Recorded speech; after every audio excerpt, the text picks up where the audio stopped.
بیت اللہ شریف کا طواف، اس کی یہ خصوصیت ہے، سرکار نے فرمایا بیت اللہ شریف یہ اللہ کا وہ گھر ہے، النظر الی الکعبۃ عبادہ، اس کو ایک نظر جی بھر کے دیکھ لو، اس دیکھنے پر بھی رب تمہیں ثواب عطا فرما دے گا۔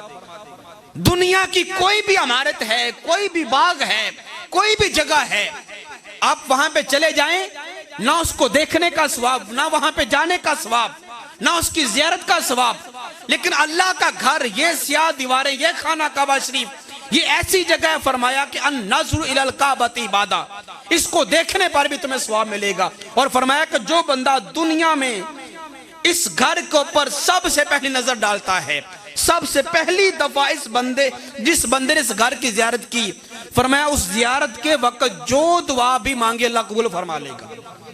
پہلی نظر خانہ کعبہ کے اوپر پڑی، زبان سے جو بھی دعا نکلی خالق اپنی بارگاہ میں قبول فرما لے گا۔ حضرات ذوالفقار فرمایا کہ اس کے ارکان میں سے پہلا رکن جو ہے وہ طواف کعبہ ہے۔ طواف کعبہ کے 7 چکر ہوتے ہیں حضرات ذوالفقار، طواف کعبہ کے 7 چکر ہوتے ہیں، اور یہ 7 چکروں میں پہلے 4 چکر جو ہیں وہ رمل کے چکر ہیں۔ رمل کہتے ہیں اکڑ کے چلنے کی چال، انسان جب گلی میں اکڑ کے چلتا ہے نا، اس کو عربی زبان میں رمل کہا جاتا ہے۔ شریعت نے کہا، دین اسلام نے کہا، جب تم طواف کعبہ کرنے لگو تو پہلے 4 چکر تم رمل کے ساتھ لگاؤ، اکڑ کے لگاؤ، سینہ تان کے حرم کعبہ کا طواف کرو۔ سوال یہ پیدا ہوتا ہے کہ حرم کعبہ رب کا گھر، جاہ جلال کی جگہ، رب کے وحدانیت کا وہ ایک مرکز، وہاں پہ بندہ اکڑ کے چلے، یہ تو تکبر ہو گیا، اور تکبر صرف رب ہی کو سزاوار ہے۔ ان الکبریاء للہ، تکبر صرف اللہ ہی کو ہے، رب کے سوا جو بھی تکبر کرے گا خالق کی کائنات اس بندے کو نیست و نابود کر دے گا۔ لیکن یہ کیا بات ہوئی کہ بندہ حرم کعبہ میں جا کے جب رب کی بارگاہ میں چکر کاٹ رہا ہے اور طواف کعبہ کر رہا ہے، شریعت کہتی ہے کہ اکڑ کے لگاؤ، اس میں حکمت کیا ہے، اس میں کیا فلسفہ ہے؟ حضرات ذوالفقار، ایک وہ وقت تھا جب سرکار فتح مکہ کے لیے مکہ مکرمہ میں تشریف لائے، انصار بھی ساتھ ہیں، مہاجرین بھی ساتھ ہیں، مکہ فتح ہو گیا۔ صحابہ نے کہا حضور اب ہم بیت اللہ شریف کا طواف کرنا چاہتے ہیں، فرمایا کرو۔ جب طواف کرنا صحابہ کرام شروع ہوئے، جنگی مشقتیں اور دن رات کی محنت مدینہ منورہ کی صحابہ کرام کی، اور پھر سارے مہاجر تھے، کچھ گھریلو پریشانیاں، کچھ وسائل کی پریشانیاں، یہ 4-5 سال کا جو دورانیہ تھا ہجرت کے بعد، یہ صحابہ کرام کے اوپر بڑا ہی کٹھن مرحلہ تھا۔ اس کٹھن دور کی جو صحبتیں تھی صحابہ کرام کی طبیعت کے اوپر نازل ہوئیں، اور صحابہ کرام جسمانی طور پر کمزور ہو گئے تھے، جو بالخصوص مکہ سے ہجرت کر کے مدینہ گئے تھے وہ جسمانی طور پر کمزور ہو گئے تھے، جنگوں میں جا جا کر اور وہاں پہ مزدوری کر کے اور وہاں پہ اپنے وسائل کو، اخراجات کو پورا کرنے میں، اور ساتھ ساتھ دین کی تبلیغ، یہ سارے معاملات میں وہ کمزور ہو گئے۔ تو صحابہ کرام جب چکر لگانا شروع ہوئے نا طواف کعبہ، ان کی کمریں جھکی ہوئی تھیں اور بڑے وہ لاغرانہ انداز میں طواف کعبہ کر رہے تھے۔ ابھی چونکہ کفار مکہ وہیں پہ تھے، حرم کعبہ کے اندر ہی ان کے گھر بھی قریب قریب تھے، تو کفار مکہ نے کہا کہ یہ کیا بات ہوئی، مسلمان جب ہمارے پاس تھے، یہ کافر تھے جب، اور مکہ میں رہنے والے تھے تب، یہ کتنے خوشحال تھے اور کھاتے پیتے تھے، جسم کے اعتبار سے بھی تندرست و توانا تھے۔ دیکھا نا 5-4 سال ہوئے مدینہ گئے ہوئے، اور وہاں پہ جا کے کتنے کمزور ہو گئے۔ جب کفار نے یہ تانا مسلمانوں کو دیا، سرکار نے سنا تو فرمایا کہ اے میرے صحابہ، کفار یہ تانا دے رہے ہیں کہ مسلمان کمزور ہو گئے ہیں، تو ذرا سینہ تان کے چلو مکہ کے اندر، حرم کعبہ کے اندر طواف کعبہ کرتے ہوئے فرمایا سینہ تان کے چلو، تاکہ انہیں محسوس ہو کہ ہم کمزور نہیں ہوئے بلکہ تگڑے ہیں، ہم کمزور نہیں ہوئے، ہم طاقتور ہیں، سینہ تان کے چلو۔ اب صحابہ کرام نے طواف کعبہ کرتے ہوئے 4 چکر رمل کے لگائے، اکڑ کے لگائے، سینہ تان کے لگائے۔ اب مکہ فتح ہو گیا، کفار مکہ جو تھے وہ ایمان لے آئے، کچھ علاقہ چھوڑ کے چلے گئے۔ اب علت تو ختم ہو گئی، چونکہ کفار نے تانا دیا تھا نا کہ مسلمان کمزور ہو گئے، اب تو وہاں پہ ہیں ہی سارے مسلمان اور تانا دینے والا کوئی بھی نہیں ہے۔ نہ کوئی تانا دے، نہ وہاں پہ اکڑنے کی حاجت ہو. اب علت ختم ہو گئی. ہمارے گرامر کا اصول ہے کہ جب علت ختم ہو جائے تو معلول بھی ختم ہو جاتا ہے. اب اکڑنا وہاں پہ گھر کے اندر، خانہ کعبہ کے اندر، اس کا کوئی جواز نہیں بنتا. حق یہ بنتا ہے کہ وہاں پہ بندہ اکڑے نہ. اب چونکہ اللہ کا گھر ہے اور وہاں پہ بندہ جھک کر طواف کعبہ کرے، حق یہ بنتا ہے. لیکن شریعت کہتی نہیں، اے بندہ مومن، جب بھی قیامت کی صبح تک تو میرے گھر کا طواف کرنے کے لیے آئے، اس کا حج کرنے کے لیے آئے، تو یاد رکھ تو نے پہلے 4 چکر جو ہیں وہ رمل کے اکڑ کر ہی لگانے ہوں گے. مولا کیوں لگاؤں؟ اب تو وہ علت ہی نہ رہی. تو فرمایا اگرچہ علت نہیں رہی لیکن پھر بھی میرے محبوب کے صاحب کی سنت ہے جس کو تم نے زندہ کرنا ہوگا. اس سنت کو تم نے زندہ کرنا ہوگا. جب اس طریقہ کار کو تم زندہ کرو گے اور پہلے 4 چکر تم میرے محبوب کے اصحاب کی طرح اکڑ کے لگاؤ گے، تمہارا یہ اکڑنا میرے ہی گھر میں بطور عبادت بن جائے گا. تو حج کے ارکان جو ہیں، یہ طواف کعبہ، یہ ہمیں یاد دہانی کرواتا ہے اس وقت کی کہ جب وہ محبوب کے صحاب مکہ کے اندر طواف کرنے کے لیے آئے تھے فتح مکہ کے وقت، تو کفار مکہ کے سامنے انہوں نے اکڑ کے چکر لگائے تھے. تو بندہ مومن کے اندر بھی یہ دھیان ہوتا ہے، اس کا خیال ہوتا ہے کہ میں یہ اکڑ کے چکر اس لیے لگا رہا ہوں کہ یہاں پہ محبوب کے صحابہ نے اکڑ کر چکر لگائے تھے. طواف کعبہ کر لینے کے بعد 2 رکعت مقام ابراہیم کے سامنے پڑے جاتے ہیں. مقام ابراہیم پتھر ہے، میں نے پچھلا جمعۃ المبارک پہ اس کی وضاحت بھی کی تھی. اب اس پتھر کے سامنے 2 رکعت نفل ادا کرنا، اس میں کیا حکمت ہے؟ سجدہ تو رب ذوالجلال کیوں کیا جاتا ہے اور سمت خانہ کعبہ کی ہے، لیکن خالق کائنات نے اس پتھر کی یہ وقت، یہ شان، یہ حیثیت قرار دی اور فرمایا کہ اے بندہ مومن، بالخصوص اس بندے سے خطاب ہے جب وہ عمرہ کے لیے یا حج کے لیے بیت اللہ شریف چلا جائے. فرمایا جب تو نے 7 چکر میرے گھر کے لگا لیے، اگلا تیرے اوپر حکم نامہ جاری یہ ہوتا ہے کہ میرے خلیل کے قدموں کو نشانہ بناتے ہوئے، ان کو اپنے جبی کے سامنے رکھتے ہوئے تو نے 2 رکعت نفل ادا کرنے ہوں گے. ان کی تعظیم کرتے ہوئے اور ان کی عزت کو اپنے سامنے رکھتے ہوئے، ان قدمین شریفین کے نشانات کی طرف اپنی جبی کو جھکا دے گا. سجدہ گرچہ مجھے ہوگا لیکن تعظیم ابراہیم کے قدموں کے نشانات کی ہوگی. فرمایا یہ تعظیمی سجدہ جب تو ابراہیم کے مقام کے اوپر اور ان کے قدمین شریفین کے نشانات کے اوپر کر دے گا تو پھر تیرا یہ سجدہ ہم حج میں بدل دیں گے اور تیرا یہ سارے اعمال کو ہم حج میں بدل کر تیرے صاحب کا سارے گناہوں کو معاف فرما دیں گے.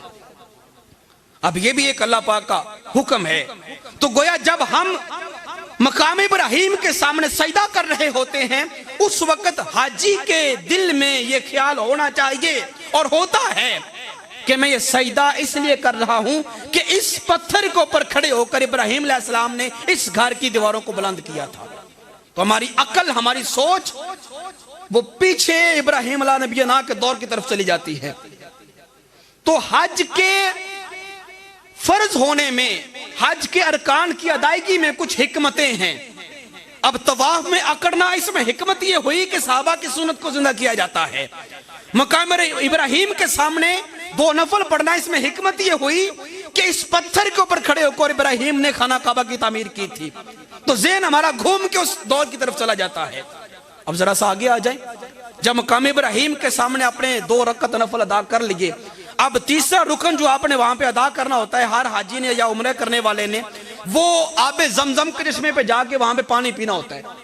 دنیا کے جتنے بھی پانی اور جتنے بھی مشروبات ہیں آپ ان کو بیٹھ کر پیئیں گے، یہی آپ کے لیے حکم ہے. لیکن آب زمزم، اس کی تعظیم اتنی زیادہ، اس کی قدر اتنی زیادہ، فرمایا جب تمہارے ہاتھ میں آ جائے اس کے ادب میں تم نے کھڑے ہو جانا ہے اور پینے سے پہلے تم نے اپنے دل میں مقصد بھی رکھ لینا ہے. فرمایا ماء زمزم لما شرب لہ، کوئی بھی مقصد دل میں رکھ کے اس پانی کو پیو، خالق تمہارے مقصد کو فوراً حل فرما دے گا. اس بھی مقصد کے لیے اس پانی کو پیا جائے. اب یہ پانی جب بھی انسان پیے گا، انسان کا دماغ، اس کی عقل، اس کی سوچ چلی جائے گی اس وقت کی طرف